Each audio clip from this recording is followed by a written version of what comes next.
I think nowadays music is probably one of the easiest means to lose your moral sense. Music is audio pornography today. That's what it is.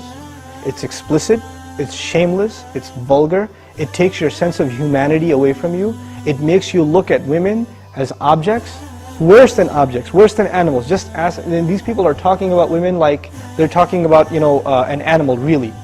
It objectifies women, and especially I've noticed a lot of the brothers that I know of, Muslims, that are really into the hip-hop scene, and they're kind of doing the hifz of the song, right? They're memorizing the song, and they're really good at reciting it with perfect tajweed too, right? And so they do that, and it's just horrible language, horrible, horrific language.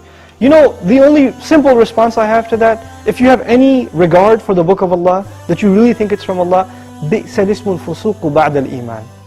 Even the name, the mention, the word for something bad is terrible once you have faith. Even the mention of something terrible is horrible for you, it's harmful for you after you have faith. You have to have a clean tongue. You have to say what قُلْ لِعِبَادِي يَقُولْ الَّتِي هِيَ أَحْسَنُ. Tell my slaves to say that which is the best. Say what is the best. Say good things from your mouth. So this is the first thing. When you say horrible things and you say things that are in direct contradiction to the moral gauge Allah gifted us with, then obviously you're deviating from your natural fitrah, your predisposition to turn to Allah. And when you constantly listen to garbage like that, then you get deviated.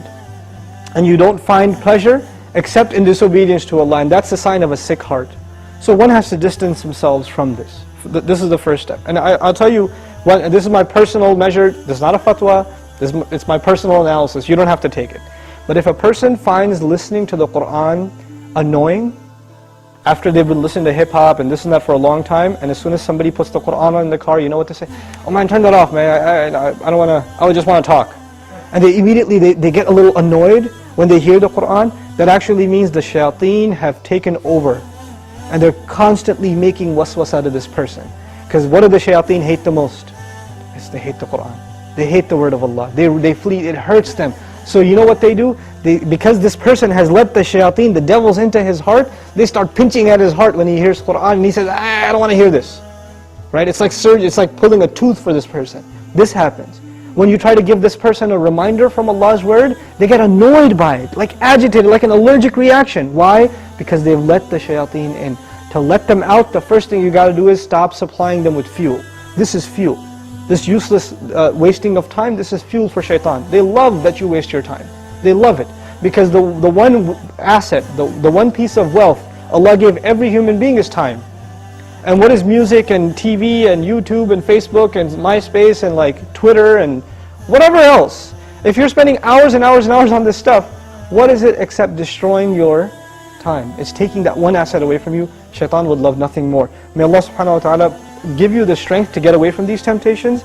My advice that I keep going over, I can't get enough of giving this advice, find better friends. Find company that is not into these things and try to spend more time with them, and inshallah you'll wean yourself off of these habits. Bi-idhnillah.